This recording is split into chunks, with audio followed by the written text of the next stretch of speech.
नाज़िर उस्मान छाउड़ी के ॻोठ हाजी इब्राहिम थेबो में नौजवान माज़ूरी वारी ज़िंदगी गुज़ारण ते मजबूर आहे।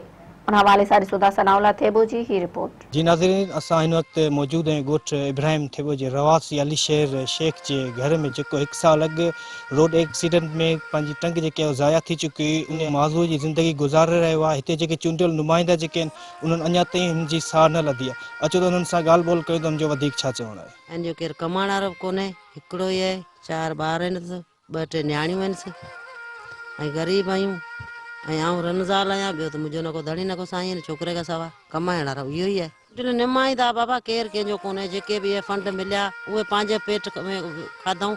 असां ग़रीबनि खे केरु पुछा बि कंहिं कोन कई आहे, केरु बि असां वटि हली कोन आयो। इहे हली पल बि हींअर ॻोठ में आयो तॾहिं बि केरु कोन चयो त हिते माना नौजवान छोकिरो हिकिड़ो धकियो हुनखे भाई ॾिसो छा आहे छा कोन्हे।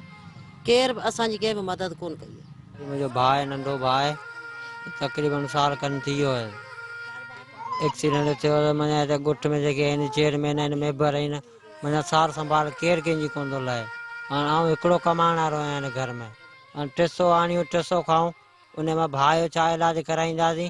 ऐं सरकार खे असां इहा अपील आहे, असां मदद करे रहिया आहियूं। यार मुझे तकरीबन 12 महीनों आहे रोड एक्सीडेंट थियो, जंहिंमें मुंहिंजी टंग टुटी, ॿिया कुझु धक बक हुआ, उहे अल्लाह ताला छुटाए। बाक़ी टंग जेकी आहे असां फ़िलहाल त टंग जो को बि अहिड़ो अञा सोलो सिस्टम कोन थियो आहे, न को हलणु न को फिरणु। 4 मुंहिंजा ॿार आहिनि, कमाई कुतारो बि हिकु ई आहियां, बसि पियो आहियां ते घर फंड बंड हेॾां होॾां, पर केरु कंहिंजो अॼुकल्ह न आहे। चयोसीं मदद कयो, पर कंहिं बि असांजो सॾु न ॿुधो। मतलब हुक्मरान आहिनि, उन्हनि खां ई आहे मुतालबो त असांजे लाइ जॾहिं लाइ कुझु सोचो वञे, कुझु थोरो घणो कयो वञे।